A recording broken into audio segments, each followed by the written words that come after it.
The coughing fit hit me as I tried to turn the key in my car's ignition.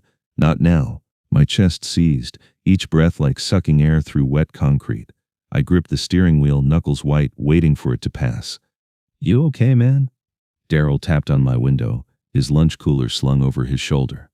Second shift was ending, headlights cutting through the Memphis warehouse district's darkness. I waved him off, forcing a smile I didn't feel. "Just tired, double shift." He nodded, unconvinced. "You should get that cough checked, Quincy. Sounding worse every day." "Already did," I muttered after he walked away, though the lie tasted bitter. The dashboard clock read 11:42 p.m. 5 missed calls from Monica. I couldn't face her questions tonight, not after what the specialist had really said yesterday, words I hadn't shared with anyone yet. Advanced stage pulmonary fibrosis, occupational exposure, significant deterioration, 18 months maybe less. I tried the ignition again. The engine caught this time, but my relief was short-lived as another coughing spasm doubled me over. Something metallic coated my tongue. I wiped my mouth with a napkin, pretending not to see the crimson flecks that seemed to appear more frequently now. My phone buzzed. Monica again. "Hey baby," I answered, trying to steady my voice. "Quincy, where are you? You were supposed to be home hours ago. The kids waited up dinner until 9:30. Had to pick up another shift. We need the overtime." The lie came easier now, practiced over months of hiding doctor visits and symptoms. Her sigh carried 15 years of marriage and growing frustration. "The kids waited up. Jaden has that literacy project due tomorrow. He wanted to run it by you." I know. My gaze fell on Aaliyah's crayon drawing taped to my dashboard, a stick figure wearing a cape with "Get Better, Daddy" written in purple crayon. She'd drawn it 3 months ago when I'd had what I'd called just a cold. "Tell him I'm sorry." "Quincy, what did the doctor really say yesterday? Don't lie to me." The question hung in the air like smoke. Through the windshield, I watched the last few night shift workers trudge to their cars, lunch pails in hand, shoulders bent with exhaustion that went deeper than one day's work. "Nothing new," I lied again, "still running tests." "Pastor Benson asked about you Sunday, said the usher team misses you. You haven't been to church in," she paused, calculating, 8 months now. I snorted. "Tell him I'm busy keeping a roof over our heads while he's busy passing collection plates." "We need more than a roof, Quincy. We need you. And you need—" "Don't start with the church talk, Monica. Not tonight." My voice came out sharper than intended, laced with the desperation I'd been fighting to hide. Silence stretched between us, filled with everything we weren't saying. "I'm sorry," I said finally. "Just tired." "You're always tired now. You're always angry. The kids are starting to ask questions I don't know how to answer," Monica said. Home, where I'd have to face my children's expectant eyes, where bills covered the kitchen table like accusations, where I couldn't hide the truth much longer.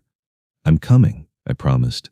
After hanging up, I opened the glove compartment, pushing aside the stack of medical bills I'd been hiding from Monica to find my inhaler.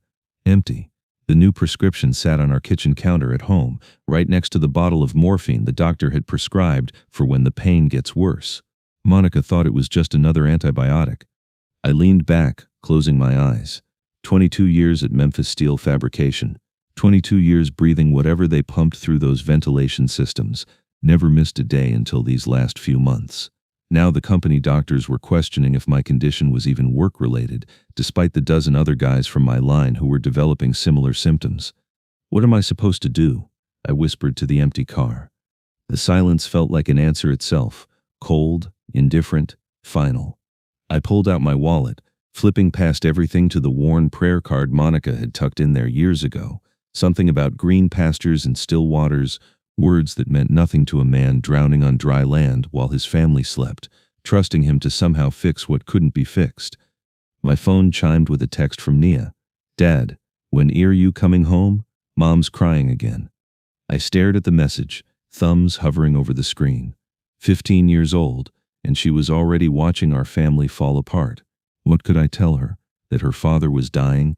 That every solution I'd tried had failed? That the more I struggled against this thing, the more tangled I became?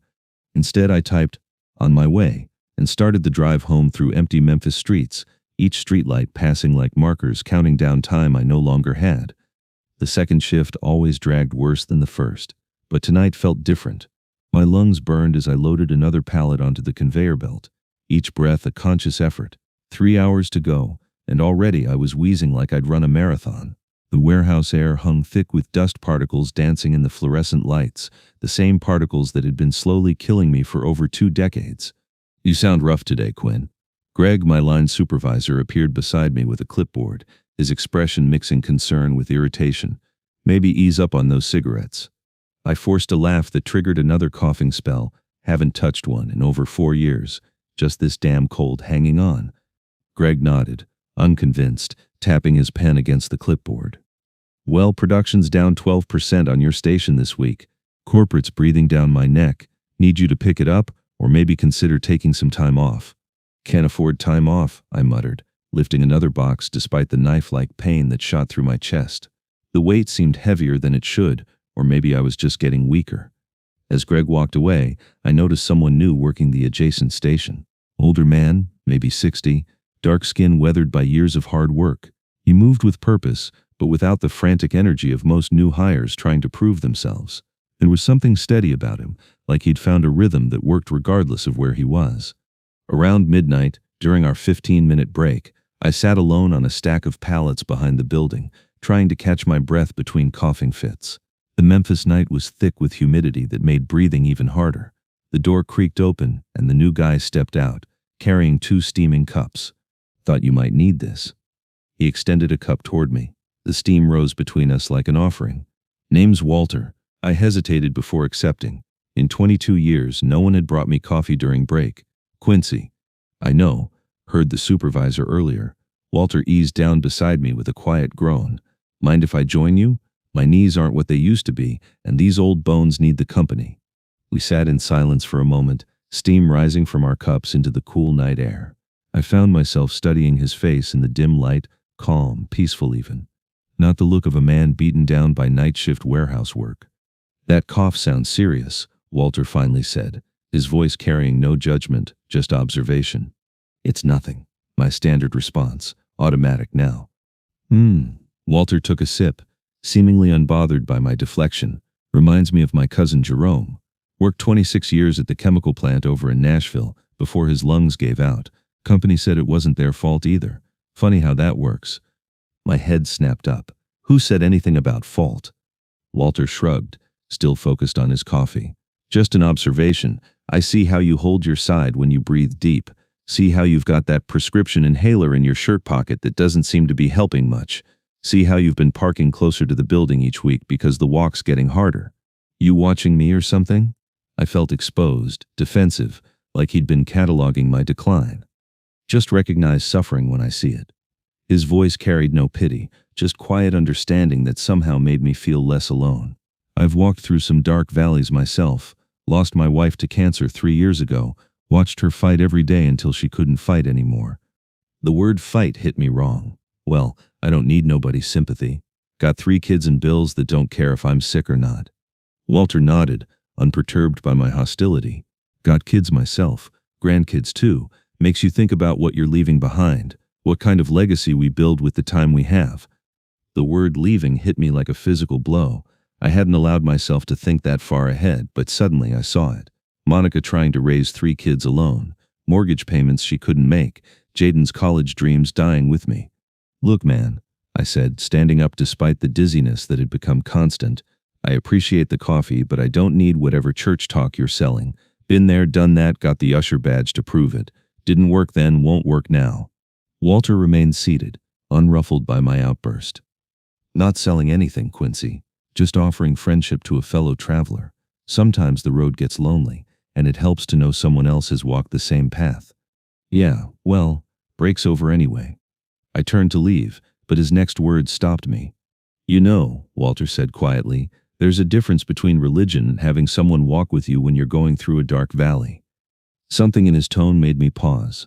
Unlike the doctors with their clinical detachment, unlike the company lawyers with their rehearsed denials, unlike even Monica's desperate optimism, Walter spoke like someone who'd actually been where I was standing. Like he knew the weight of carrying a secret that would destroy the people you loved most. "I work Tuesdays through Saturdays," he said, raising his cup slightly. "Same break time. Coffee's always extra if you want company." I didn't respond, just tossed my half-empty cup in the trash and headed back inside. But as the night wore on, loading pallets and fighting for breath, his words kept returning. Not the actual content, but the way he'd spoken, like someone offering a map through territory he'd already crossed, terrain he'd survived. For the first time in months, I felt something other than fear or anger coursing through me. I couldn't name it yet, but it was different, and different was something I desperately needed. The envelope arrived on a Tuesday, delivered by certified mail while I was at work.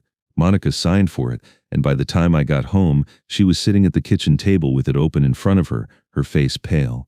"Quincy," she said, her voice barely above a whisper, "we need to talk." I knew immediately what it was.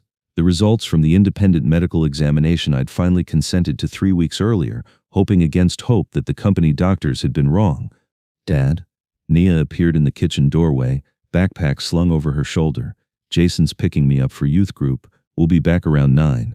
"Have fun, baby," I managed, forcing normalcy into my voice. After she left, Monica handed me the letter. The medical terminology blurred together, but the crucial phrases stood out like accusations. Progressive pulmonary fibrosis, consistent with long-term chemical exposure, prognosis poor, palliative care recommended. "How long?" Monica asked, her hands folded tightly in her lap. I sat down heavily, the chair creaking under the weight of more than just my body. 12 to 18 months, maybe less. The silence stretched between us, filled with the sound of Jaden and Aaliyah playing video games in the next room, their laughter a stark contrast to the devastation settling over our kitchen table. "The company?" Monica finally asked. "Already denying everything. Their lawyers called yesterday. Offered a settlement if I agree not to pursue further legal action.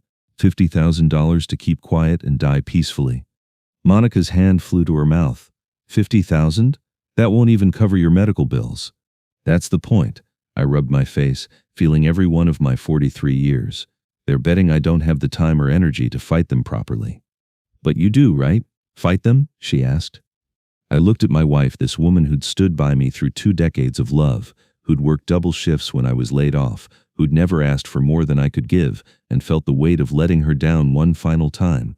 "I don't know, Monica. I'm so tired and scared and angry at everything.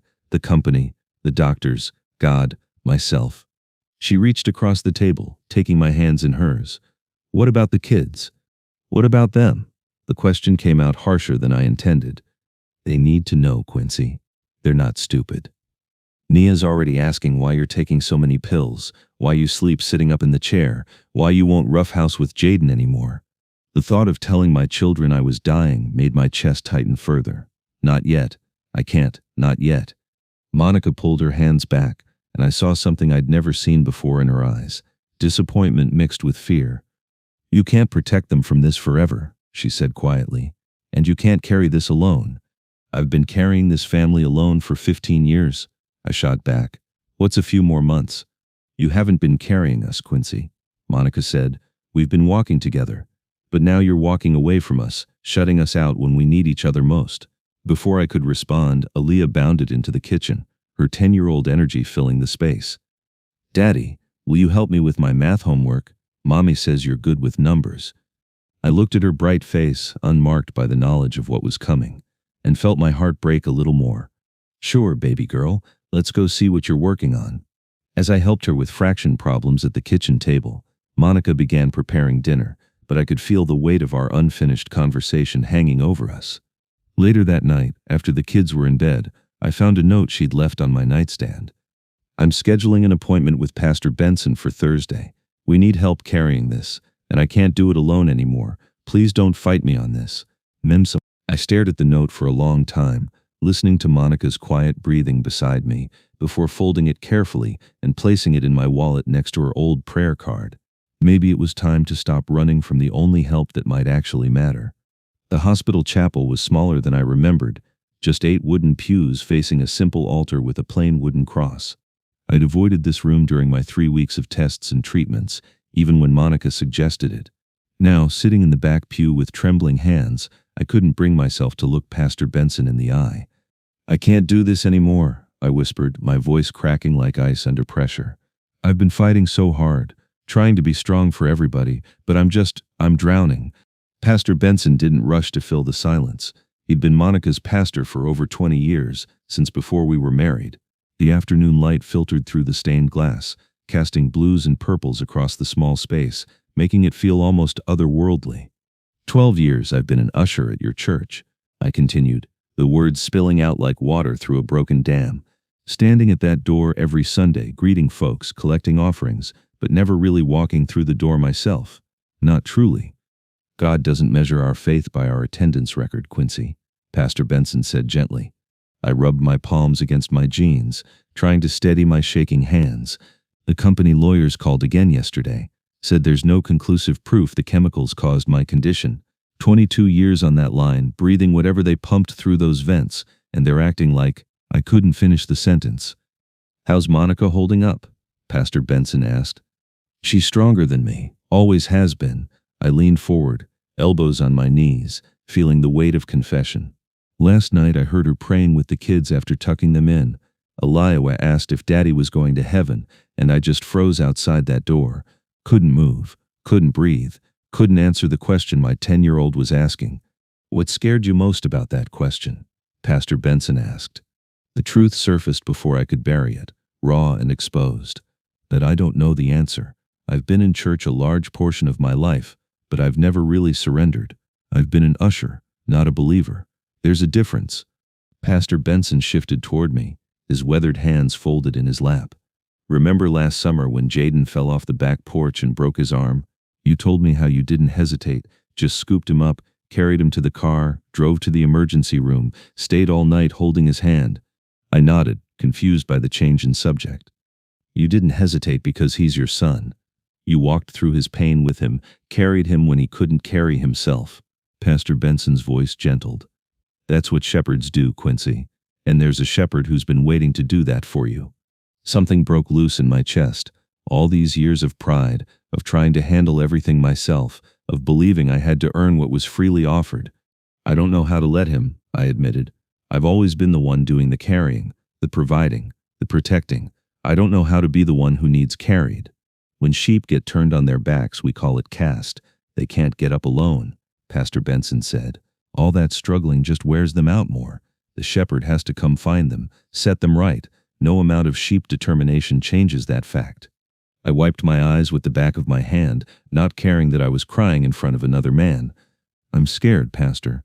Not just of dying, though God knows I am, but I'm scared of not being enough for my family, of leaving them with nothing but bills and memories of a father who was too proud to accept help when he needed it most. You know Psalm 23? Even though I walk through the valley of the shadow of death, I will fear no evil, for you are with me. Your rod and your staff, they comfort me. He placed his hand on my shoulder. The promise isn't that there's no valley. The promise is you don't walk through it alone. I don't even know how to pray, I admitted, feeling like I was confessing the deepest failure of my life. Not really. All those years ushering, I was just going through the motions. Just talk to Jesus, Quincy. He already knows what's in your heart. He's been waiting for you to stop running long enough to let him lead. I closed my eyes, feeling like I was stepping off a cliff into darkness. Jesus, I can't do this by myself anymore. I've been trying so hard to fix everything, to be strong, to provide, but I'm falling apart. My voice broke completely. I need you to carry me through this. For my kids, for Monica. I can't leave them like this. I can't die knowing I never really knew you. Pastor Benson's hand remained steady on my shoulder as I prayed my first real prayer. Not as an usher performing a duty, but as a man desperate for Jesus' love and grace. When I finished, the chapel felt different somehow, not physically, but spiritually. The valley was still there. The diagnosis hadn't changed, but I'd taken a step toward Jesus and it felt good. What happens now? I asked, opening my eyes. Pastor Benson smiled, and for the first time, I saw the joy that had sustained him through 40 years of ministry. Now we walk, one step at a time. And Quincy? Yeah? You don't have to be the usher anymore, standing at the door. You are part of the family, walking through it. For the first time since hearing the word terminal, I felt something that resembled peace. Not because the path ahead was clear, it wasn't, but because I wasn't walking it alone anymore. Walter was sitting in the hospital waiting room when I arrived for my follow-up appointment, 2 cups of coffee from the cafeteria steaming beside him.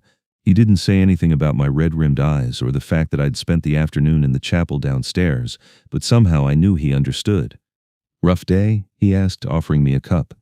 Actually, no, I said, surprising myself as I settled into the chair beside him. Different day, maybe the first honest day I've had in months. It had been 3 weeks since my last shift at Memphis Steel. 3 weeks since the company doctor had finally admitted what I'd suspected for months, that 22 years of breathing whatever they'd pumped through those vents had destroyed my lungs beyond repair. The medical leave paperwork was still being processed, but we all knew I wouldn't be going back. Walter nodded, sipping his coffee. For the first time, I noticed the small cross hanging from his neck, half hidden beneath his shirt. You here for treatment too? Follow-up, I said. Lung disease. You? Same. He rolled up his sleeve, revealing the telltale marks of frequent IV insertions. 23 years at the chemical plant over in Nashville. They're finally admitting there might be a connection. We sat in comfortable silence for a moment, two men bound by the peculiar brotherhood of occupational illness. Around us, the waiting room buzzed with the quiet desperation of people hoping for better news than they expected to receive. I talked to God today, I said, unsure why I was sharing this with a man I didn't know well. Really talked to him, not just went through the motions. Walter nodded, unsurprised. How'd that go? Scary. Liberating. I don't really know. I paused, watching a young mother try to entertain her toddler with a picture book. They're saying I've got maybe 18 months left. I'm sorry, Walter said, and the simple words carried more weight than all the medical jargon and legal disclaimers combined. The thing is, I've been so angry at the company, at God, at myself for not being able to fix this. But today, for the first time, I felt peace, I guess. Like maybe I don't have to have all the answers, I said. Walter was quiet for a long moment. When he spoke, his voice carried the weight of hard-won wisdom. You know what I learned when my wife was dying?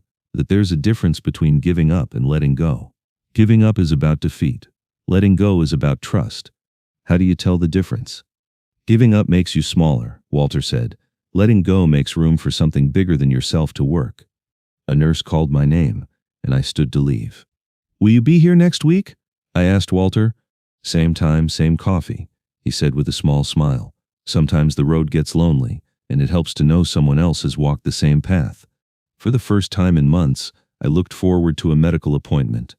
The disability paperwork sat on my kitchen table like an accusation, half-completed forms scattered between unpaid medical bills and Monica's careful budget calculations.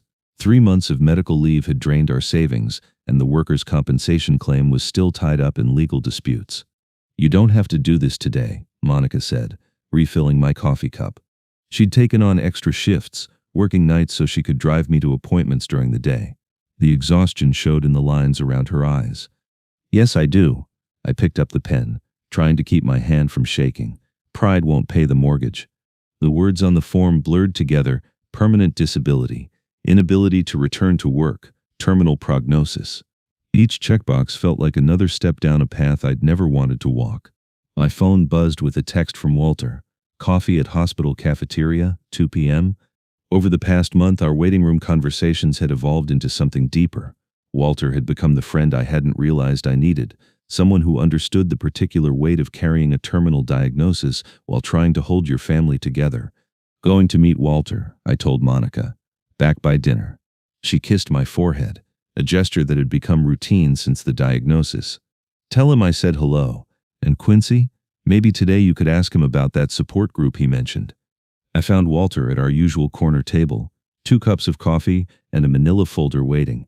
He looked tired, more so than usual. Results? I asked, nodding at the folder. Not good. Walter's voice was steady, but I caught the slight tremor in his hands. The chemo isn't working. They're talking about hospice. The words hit me like cold water.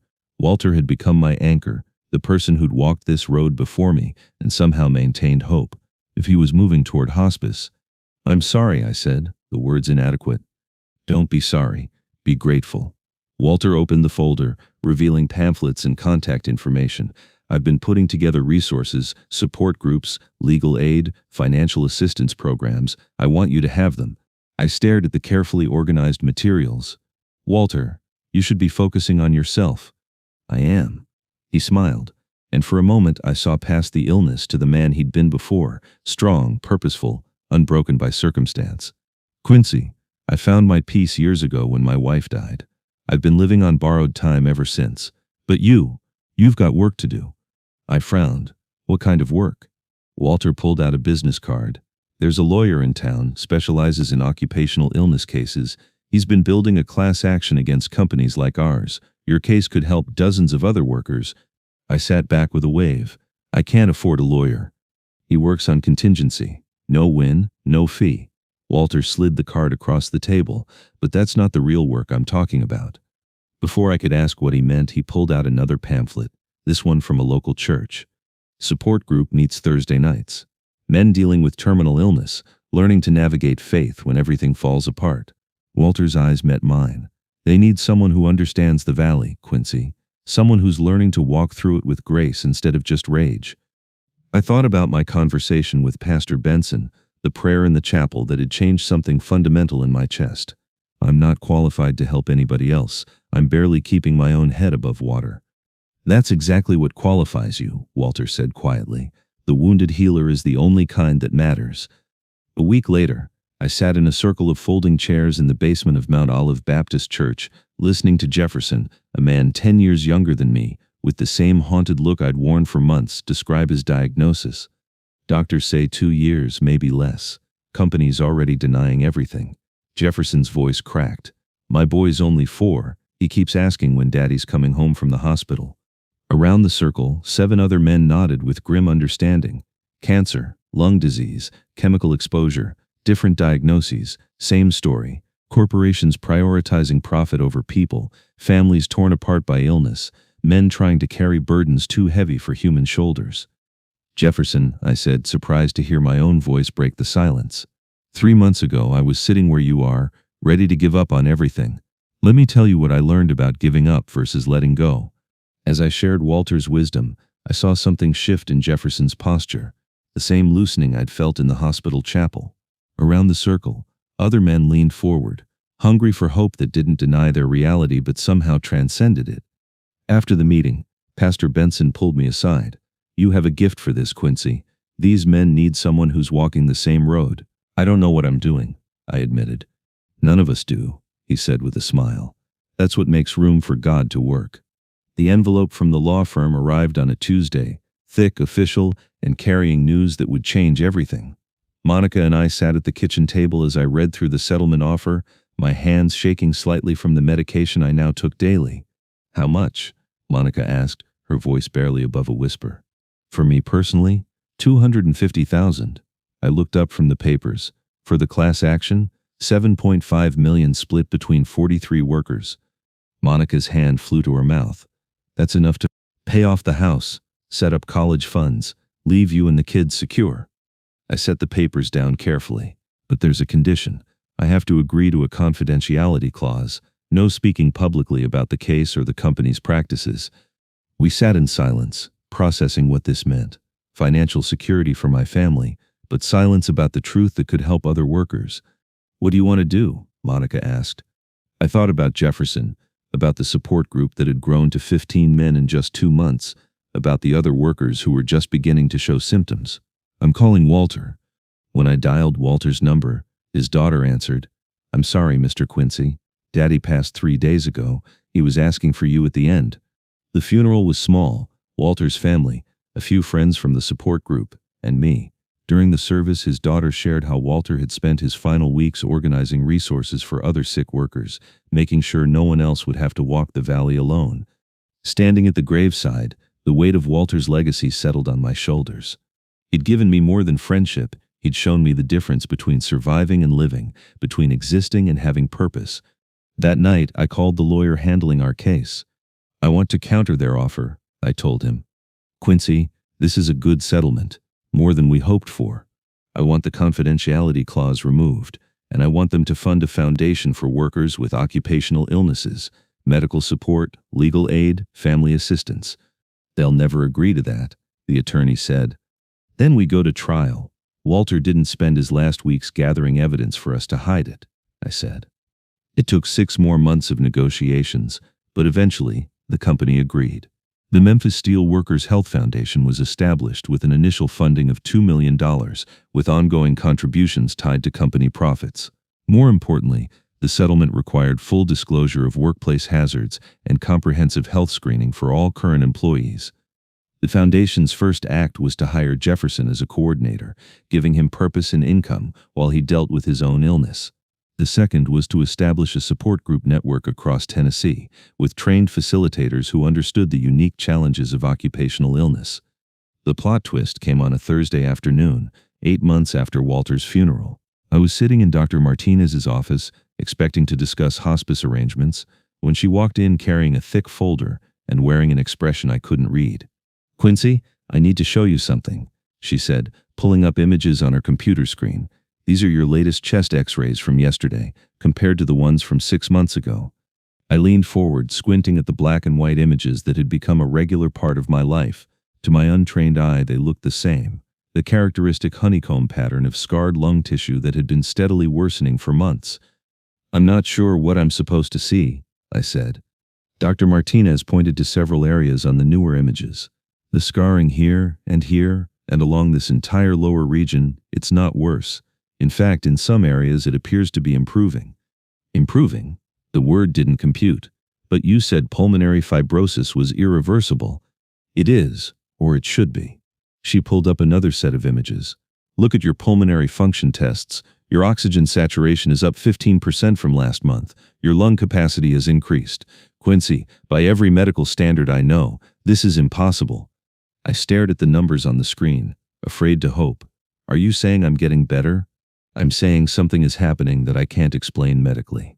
Dr. Martinez closed the folder and looked at me directly. "Have you changed anything recently? Diet, medications, treatment protocols?" I thought about the last 8 months, the daily prayers that had become as natural as breathing, the peace that had replaced constant anxiety, the purpose I'd found in helping other men walk their own valleys.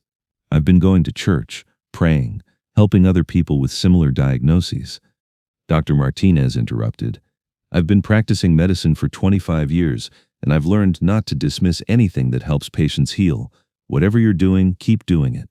I want to see you again in 2 weeks." Driving home, I called Monica first, then Pastor Benson, then Jefferson. By the time I reached the house, word had already spread through our church network and the support group. When I walked in, Monica was crying, not the desperate tears I'd grown accustomed to, but tears of joy mixed with overwhelming relief. "The kids are at your mother's," she said, throwing her arms around me. "I wanted to talk to you alone first. Is it real? Are you really getting better?"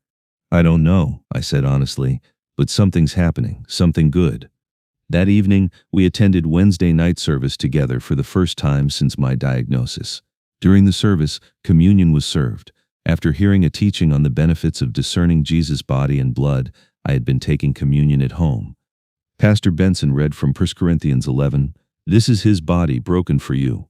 I ate the cracker, seeing my disease on the body of Jesus on the cross.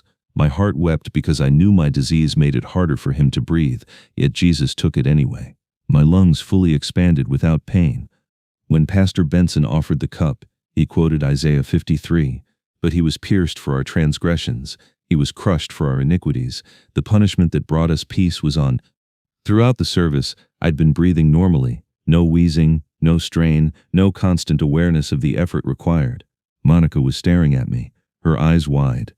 "What is it?" I asked. "Your color," she whispered. "Quincy, your skin looks normal." I looked down at my hands, realizing she was right. The bluish tint around my fingernails that had become constant over the past year was gone.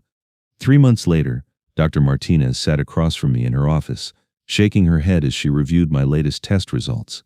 "Quincy, I need to be honest with you. I have never seen anything like this." She spread the x-rays across her desk like a timeline. "Your lung function is now at 85% of normal. The scarring that should be permanent is barely visible. By every medical measurement I have, you're essentially healed." I smiled, no longer surprised by her amazement. "What do you want me to tell you, Doc? That Jesus still heals people today?" "I want to understand it," she said, leaning back in her chair. "I want to be able to replicate it for other patients. I want to write papers about it." "Maybe some things aren't meant to be replicated," I said gently. "Maybe some things are just gifts. But I'll tell you what, you can study me all you want if it helps you keep an open mind about what's possible." She nodded slowly. "I'm going to need to see you every 3 months for the first year. just to monitor things, and I'm going to want to share your case with your permission, of course, at the next pulmonary conference. That's fine. Maybe it will help other doctors remember that healing comes in forms they don't teach in medical school. Walking out of the medical building that afternoon, I felt the full weight of gratitude settle over me, not just for the healing, though that was miraculous enough, but for the journey itself. The valley had taught me things the mountaintop never could: how to surrender, how to accept help, how to find purpose in suffering, how to trust in something larger than my own strength.